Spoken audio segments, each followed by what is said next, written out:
Well, hey, welcome to the first episode of Flea Market HiFi. You know, the thrifting scene in the area where I live is pretty terrible, but there are a lot of little flea markets like this one where I go every now and then just to see if there's any new old hi-fi equipment or old electronics. And this place never really disappoints. I mean, you got this old Tiffin cassette deck here, these old intercom systems. I mean, there's always little junk like this. Now, this I thought was really interesting. It was open, and I'm like, well, it looks like an old cassette player, but it looked kind of odd. I couldn't figure out exactly what it was until I saw the tapes. It's actually an old game call that a hunter would take into the field with him to do calls for ducks and all sorts of different birds. But at $45, I had to pass. Then I came across this, and it looks like it's an old wire recorder. I mean, a really old style. I mean, it had a really neat look to it. I was really tempted. But for $40, I don't need another wire recorder that bad. But this little robot caught my eye. I was really tempted to pick this thing up too, but you know, who needs another robot, right? Now, there are some what I would consider modern-ish kind of electronics at this location. Neat old Kenwood equalizer, a digital delay, which is neat. But the thing that always gets me, who would buy food at one of these places, especially kind of at a junk booth? But anyway, that's off the subject. Now, as we move further along, I came across this rack of old cassette decks and stuff, and I was actually kind of intrigued by a few of them. I have a decent old Technics there, old JVC, nothing that really caught my eye. Some JVC, an old CD player. Now, I saw this little Marantz here, and it kind of caught my attention. It was a nice deck, but I kind of passed by it right at that moment. Kind of got distracted by the old radio and this old little tiny computer. And after looking at it, I'm like, oh, that's a radio. Well, that's cool. So I'm like, I've got to have this. And then I saw the price. I'm like, yeah, maybe not. If it were a couple of dollars, I'd have picked that thing up for sure, but not for $10. I got to thinking about that Marantz cassette deck again, so I had to go grab a cart. I'm taking this thing home.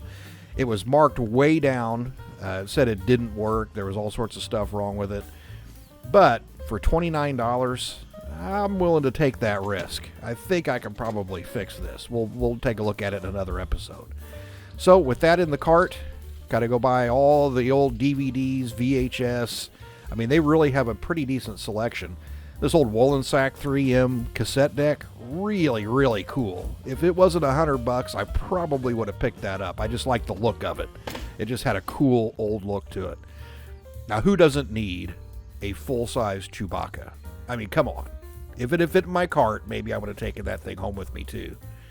I've been looking for a flip clock. I've always wanted one, and I thought I had found one, but no, it's not a flip, so I had to pass on that. But a nice little selection of old, kind of generic portable cassette players, nothing that was really interesting to me. And among the old crock pots, I found a beta tape. Oh, look at that, it's a beta movie. Been looking for one of those too. Got really excited, got to looking at it.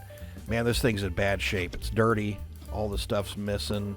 Looks like it's been sitting for years, and they wanted $60 for it. No, I can get one for cheaper than that on eBay. Nice selection of albums. This is actually a relatively local record shop that has all that stuff. Next to that, I found this old Sony sports cassette player and radio, which I thought was kind of neat looking. Had definitely a kind of a late 80s or 90s vibe to it. And then a pretty decent Marantz turntable. They wanted, I think, a couple $100 for it. It was way overpriced. But I wanted to look at it anyway, and then when I opened it up, I noticed that the cartridge and everything on the end was missing. A little bit overpriced for what the thing is, but a nice turntable nonetheless. Hopefully somebody picks that up, and maybe they can talk them down and get a deal on it.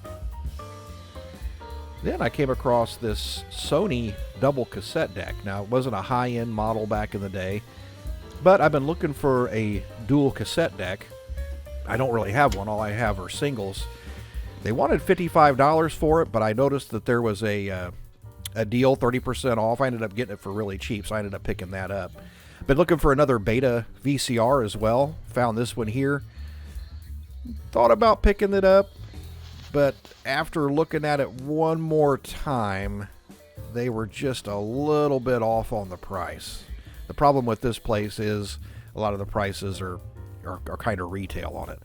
I ended up going to one more place that was close, but it ended up being more of the kind of a crafty flea market kind of place. Bunch of dead people's clothes and crafty items, but not a bad haul overall.